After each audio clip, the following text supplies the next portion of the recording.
Señor, recibe de tu siervo esta humilde alabanza que cantó para ti. Jesús, sé mi luz y mi guía, y sé el aire que respiro.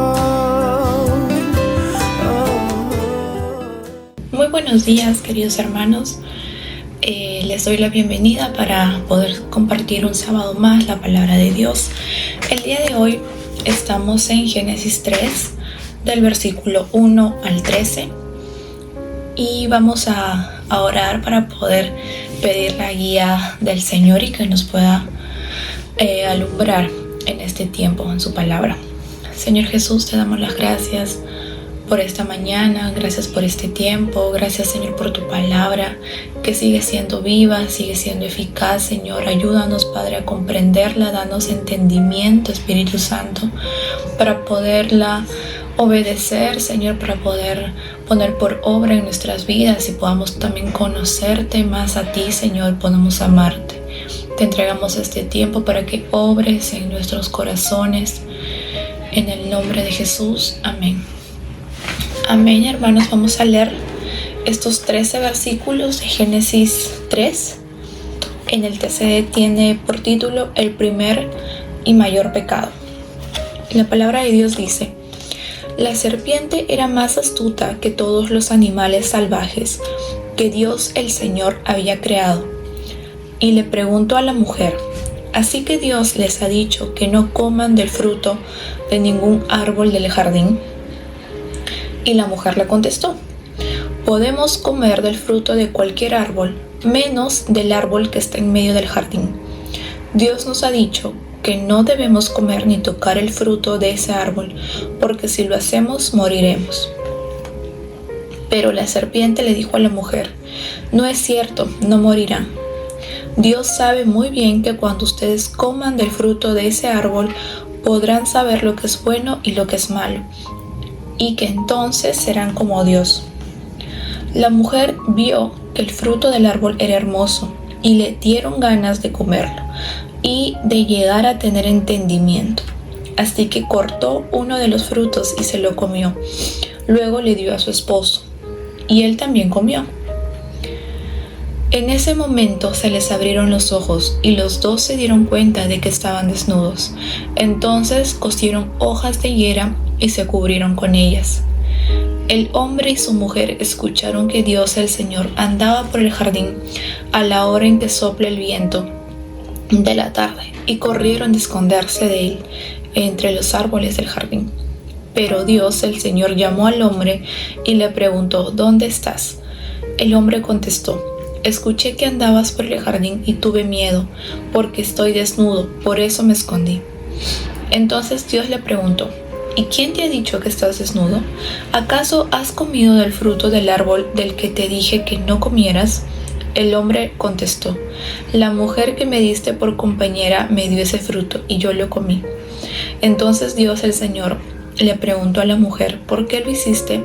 Y ella respondió: la serpiente me engañó y por eso comí el fruto. Amén. Y aquí en Génesis 3 nos relata esta historia, cómo entró el pecado en la humanidad, ¿no? Que podría ser el día más oscuro quizás en toda nuestra historia de la humanidad, ¿no? Y en ese día Adán y Eva deciden por su propia voluntad creer las palabras de Satanás en vez que las palabras de Dios. Entonces, aquí la serpiente representa a Satanás, ¿no? Y el primer ataque que hizo Satanás fue en contra de la palabra de Dios, porque él persuade a la mujer y le dice: así que Dios les ha dicho, ¿no? Pone en tela de juicio la palabra de Dios. Hizo dudar a Eva de lo que el Señor le había mandado. Bueno, directamente no a Eva, sino a Adán, la cabeza, pero ella probablemente al no tener esa palabra clara, entonces, o Adán no fue claro al decírsela, entonces pues ella fue fácilmente engañada, ¿no? ¿Y cómo obra Satanás para el pecado? A través de una mentira, ¿no? Él, como cualquier otra mentira, pues tergiversa la verdad y nos hace dudar, ¿no? Hizo dudar a Eva, y de la misma manera hoy en día nos hace dudar también a nosotros en el momento que se viene una tentación, ¿no? Y nos hace dudar obviamente de la palabra de Dios, nos hace dudar de que lo que ha dicho Dios es bueno, que Dios es digno de confianza, que la palabra de Dios es fiable y que podemos obedecer porque viene del Señor. Y así empieza Satanás, ¿no? Y aquí la mujer le responde: podemos comer del fruto de cualquier árbol, ¿no? Pero que ese árbol no debemos comer ni tocar. Bueno, eso lo agrega ella, porque Dios no dijo directamente tocar, sino que ella lo agrega, porque si lo hacemos moriremos. ¿Y qué sigue diciendo Satanás? ¿Qué responde? No morirán, ¿no?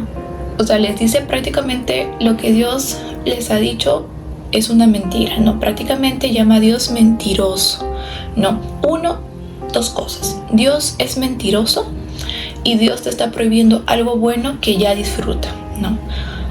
Eso prácticamente le dijo Satanás a Eva con estas preguntas. Su objetivo era hacerlos caer en el mismo pecado que él ya había caído, que era desear ser como Dios, ¿no? Que era desear ser como el Altísimo. Y eso está en Isaías 4:14. Y buscar tener la misma sabiduría de Dios y ser su propio amo y Señor. Eso es lo que Satanás había querido y no lo había logrado. Entonces lo estaba intentando con Eva en ese momento, ¿no? Entonces ellos dos pues consintieron el deseo, consintieron en desobedecer y comieron el fruto, que vamos a ver más adelante, ¿no? Eva, bueno, como dijimos, desconocía la orden dada directamente a Adán. Entonces eso le hacía más propensa, más vulnerable al engaño, pero no le exime de la culpa, no le exime de que ella por voluntad propia decidió creerle a Satanás y comer del fruto, ¿no? No le quita su responsabilidad. Satanás sí sembró en ella la duda, sembró en ella esa pregunta de querer conocer más, ¿no? Lo que ella, dice la palabra, la mujer vio y luego le dieron ganas, sobre todo de que no quizás del fruto que se veía apetecible o que se veía delicioso o bueno para ella, sino le dieron ganas de tener mayor entendimiento, de querer igualar prácticamente al Señor, ¿no? De ser como Dios. Entonces ahí fue el pecado. Eso fue su pecado, ¿no? Se llenó de orgullo su corazón y contradijo, bueno, lo que Dios dijo, ¿no? El Señor dijo: ciertamente morirás. En cambio, la serpiente le dijo: no morirás, no va a pasar nada, ¿no? Y es así como nosotros también caemos muchas veces en estas mentiras de Satanás, cuando cedemos a la tentación, ¿no? Cuando preferimos creerle al enemigo en vez de creerle a Dios. Y eso pasa cuando pecamos. Elegimos creerles al enemigo en vez de creerle al Dios, ¿no? Quizás por algo que vemos, por algo que queremos, que deseamos, que se ve apetecible, pero en ese corto tiempo pues estamos dándole la espalda al Señor, desobedeciéndolo a Él, desobedeciendo su palabra, haciendo nuestra voluntad, siendo nosotros mismos también nuestros propios dioses, ¿no? Y señores de nuestra vida, en vez de someternos a la voluntad de Dios, que es lo que requiere pues obediencia. ¿Qué pasa más adelante? Que ellos comen, ¿no? La mujer come el fruto y no solamente come ella, sino que también le da a Adán este fruto. En ese momento dice que se le abrieron los ojos a los dos, ¿no? Y se dieron cuenta que estaban desnudos. Aquí ya empieza la caída propiamente dicha, ¿no? ellos se dieron cuenta de su desnudez, se dieron cuenta de que en el sentido pues que intentaron cubrirse, dice que se hicieron hojas, se cosieron hojas de higuera, pero ellos pudieron darse cuenta de que seguían desnudos, ¿no? Como que lo que intentaban cubrirse era insuficiente para cubrir su vergüenza, para cubrir su pecado, ¿no? La forma en que se veían cambiaron, y la forma que también veían al mundo en ese momento cambió completamente, ¿no? Todo parecía mucho peor porque ellos llegaron a tener el conocimiento de lo que es bueno y de lo que es malo. Lo llegaron a tener. Entonces, la manera en la que ellos intentaron cubrirse, pues no sirvió de mucho. Igual que hoy en día nosotros, ¿no? Que intentamos tapar nuestro pecado de diferentes maneras, justificándonos o poniendo excusas o simplemente negándolo. Pero lo que necesitamos es que Jesús nos cubra con su justicia, ¿no? Confesar y que Jesús nos cubra con su justicia, que es lo que verdaderamente nos va a ayudar y lo que al Señor le agrada, ¿no? De nada sirve pues lo que ellos hicieron, que fue correr, esconderse. Ellos querían esconderse, que el Señor no los viera, pero sabemos que eso es algo imposible, ¿no? Lo primero que tiende nuestro corazón al darse cuenta de la maldad que hemos hecho, de nuestro pecado, pues es a alejarnos de Dios, no es o minimizar nuestro pecado o simplemente negarlo, ¿no? Y eso nos aleja, agranda la brecha, o crea, mejor dicho, una brecha entre el Señor y nosotros. Pero ¿qué hace Dios? Dice, pero Dios llamó al hombre, como siempre el Señor tan bueno, tan misericordioso, pues se acercó a Adán, lo llamó y le preguntó, ¿dónde estás?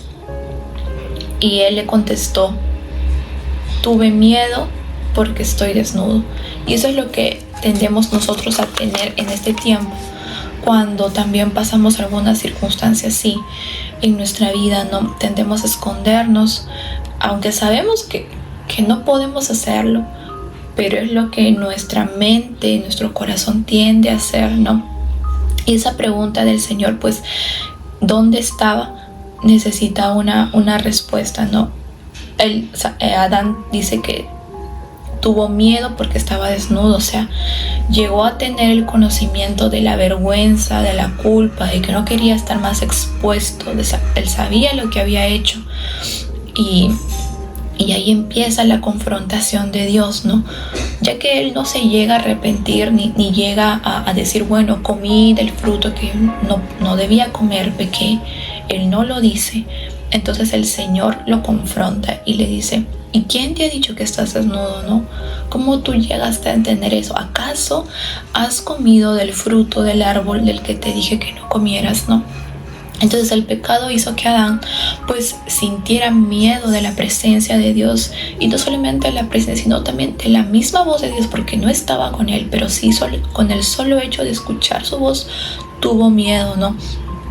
Y desde ahí pues nosotros tendemos también a tener miedo de la presencia de Dios y a no querer escuchar la voz de Dios, a no querer escuchar esa confrontación, a no querer escuchar la verdad que nos hace libres. Es por eso que tendemos a huir a partir de ese momento, ¿no?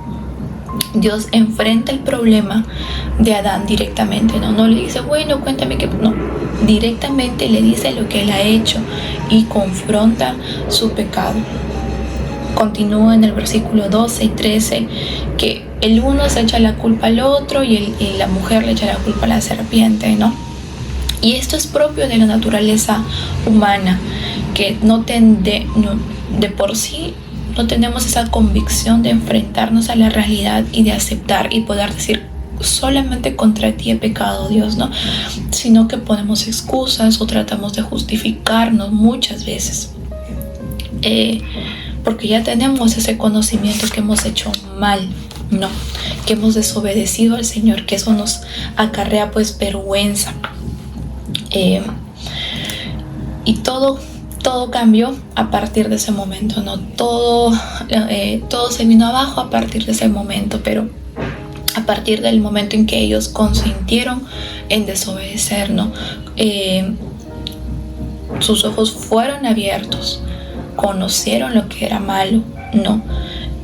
Y era algo que estaba totalmente lejano a la realidad que ellos habían vivido. Ellos tenían una relación, una comunión con el Señor tan plena, tan cálida, tan natural, que a partir de ese momento pues ya no pudieron verlo igual, ya no se sintieron igual, ya no, algo se rompió, algo los separó, nos separó del Señor, ¿no? Y no solamente entró el pecado, también entró la muerte. A partir de ese momento, no solamente muerte física, sino también una muerte espiritual, ¿no? Pero Dios, Adán y Eva, a pesar de que se percataron de ese cambio y quisieron resolver las consecuencias a su manera, no tratando de cubrirse, tratando de excusarse,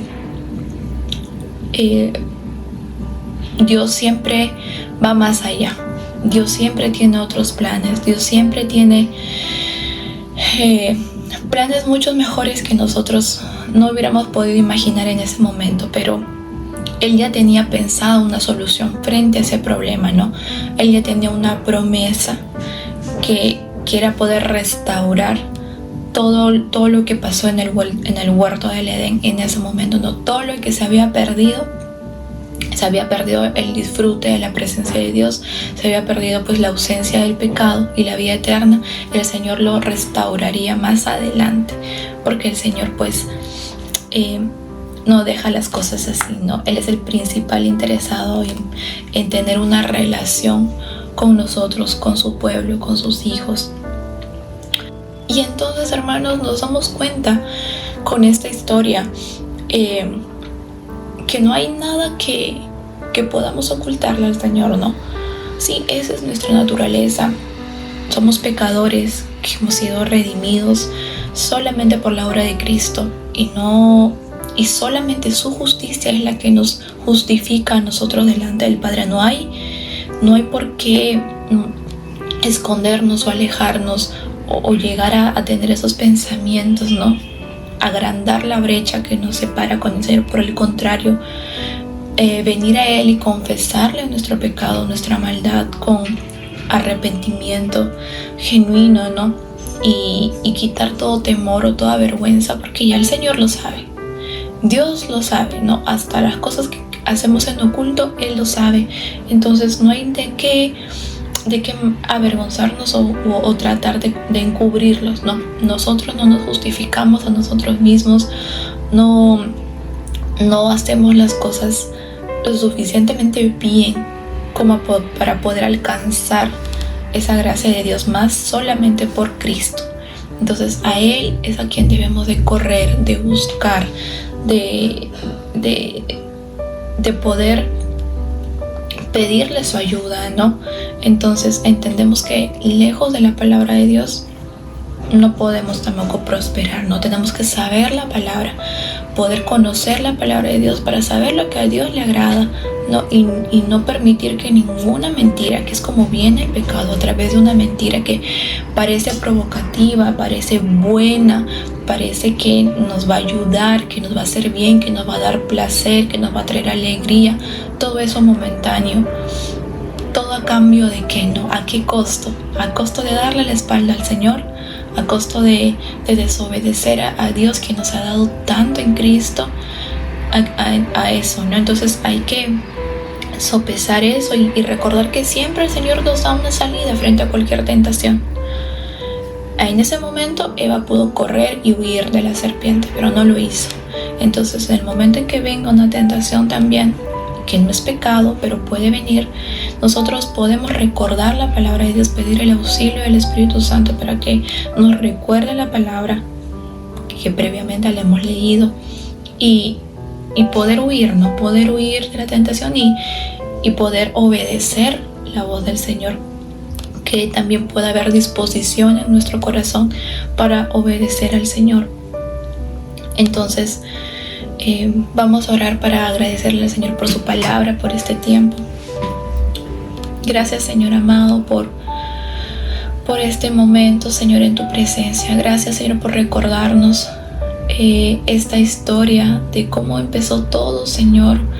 Cómo es que tenemos esta naturaleza caída, Padre, este pecado dentro de nosotros, pero también gracias por recordarnos y apuntar nuestra vida a Cristo, Señor, nuestro Salvador, quien nos limpia, quien nos ha justificado, Señor. Ayúdanos, Padre, a presentarnos delante de ti en momentos que te hemos fallado, Señor, a no escondernos, Padre, por el contrario, venir delante de ti, confesarnos, Señor, y arrepentirnos, Padre, y creer, Padre, que somos perdonados solamente en Cristo, Señor. Ayúdanos a poder obedecerte más, Señor, a poder conocerte, Padre, como dice tu palabra, a poder amarte también, Señor, para obedecer tu palabra, mi Dios. Gracias, Señor, por este tiempo. Gracias, Señor, por venir a buscarnos. Gracias, Señor, por no dejarnos con nuestra suciedad, con nuestra maldad. Por el contrario, seguir limpiándonos día a día, Señor, y santificándonos con tu palabra. Gracias, Señor, por tanto amor, tanta gracia, tanta misericordia, Señor. En el nombre de Jesús. Amén. Dios los bendiga, hermanos. Señor, recibe de tu siervo esta humilde alabanza que cantó para ti, Jesús.